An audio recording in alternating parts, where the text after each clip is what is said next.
Applied Linguistics Group uploaded this video. This group is for helping students of BS, MS, MPhil, and PhD in English Linguistics, Applied Linguistics TEFL, TESOL, TOEFL and IELTS students. Dr. Khalid Malik is the founder of Applied Linguistics Group's youtube.com/@1966 Pakistani. Dr. Khalid Malik has a PhD in Applied Linguistics TESOL. He published more than 25 research papers. He taught a lot of foreign universities and admitted to a postdoctoral study project in Canada. Help others easily find Applied Linguistics Group by copying or downloading a QR code to join.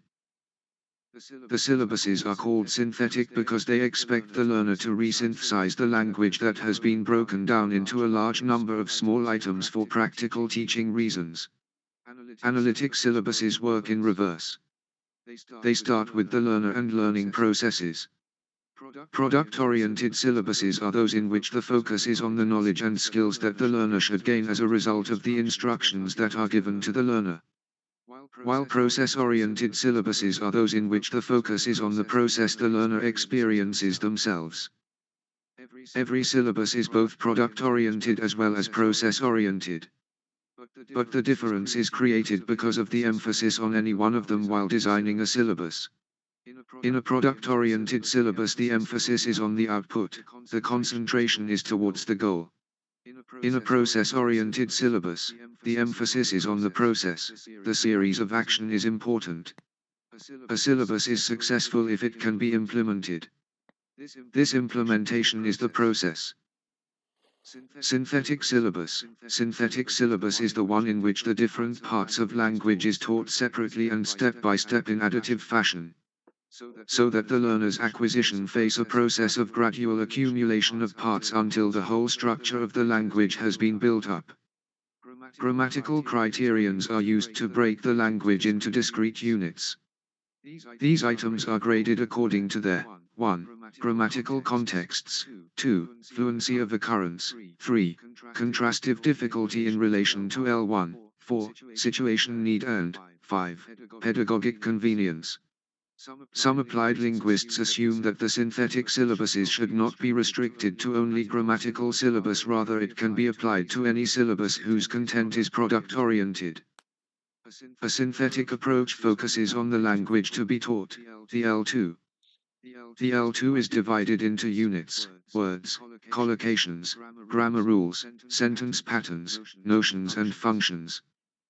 These units, or items, are then sequenced according to criteria, normally intuitively defined difficulty, and presented one by one. Synthetic syllabuses assume a central role for explicit instruction and explicit learning, followed by proceduralization of declarative knowledge, and automatization of procedural knowledge. Language teaching is seen as a process of filling the learner's linguistic quiver one shiny new arrow at a time. Long, 2015.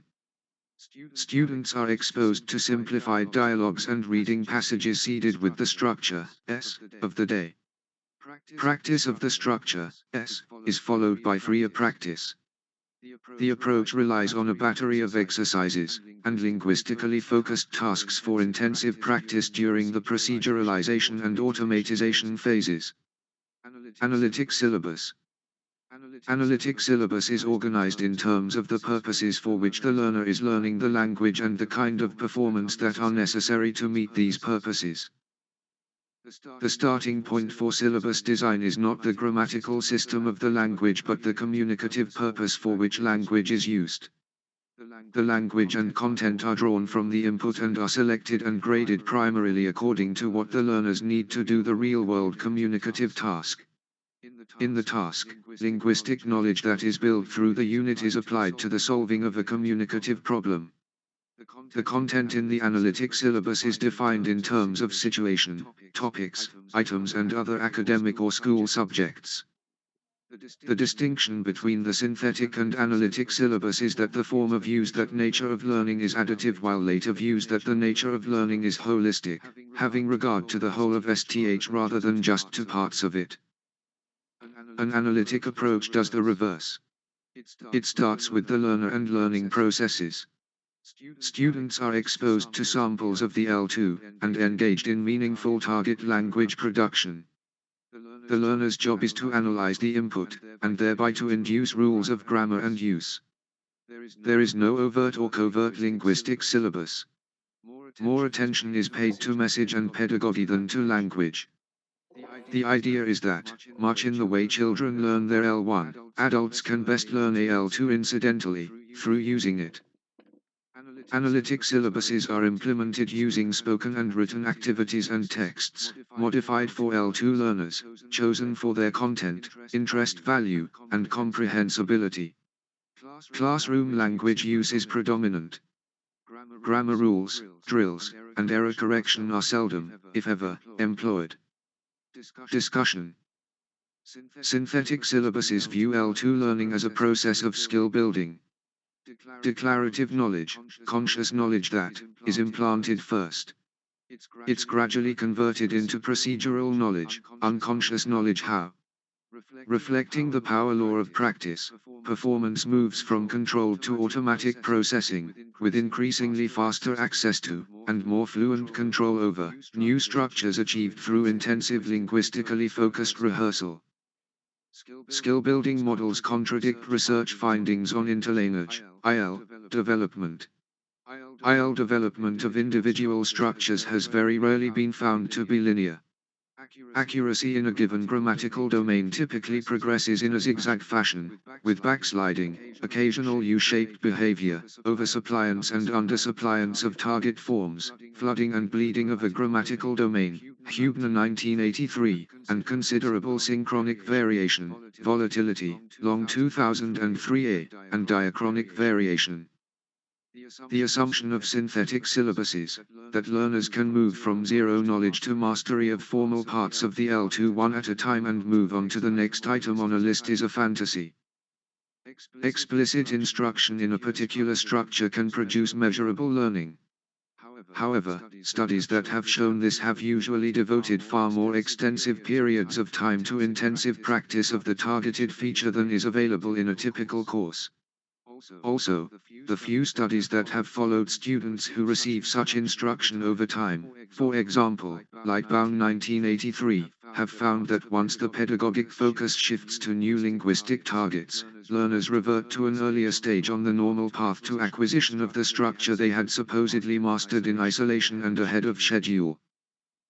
IL development is regulated by common cognitive processes and what Corder, 1967, referred to as the internal learner syllabus, not the external linguistic syllabus embodied in synthetic teaching materials.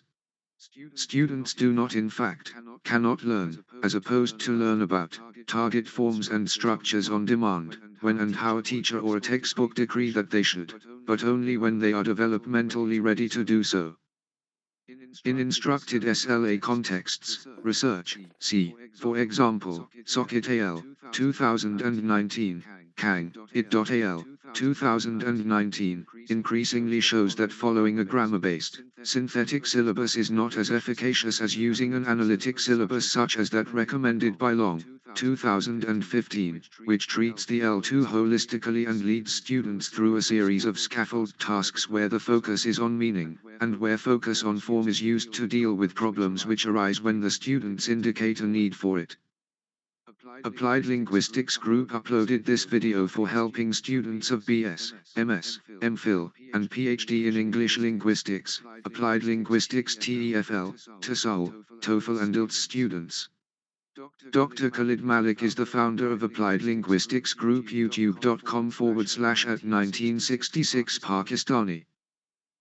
Dr. Khalid Malik has a PhD in Applied Linguistics TESOL. He published more than 25 research papers. He taught a lot of foreign universities and admitted to a postdoctoral study project in Canada. Help others easily find Applied Linguistics Group by copying or downloading a QR code to join.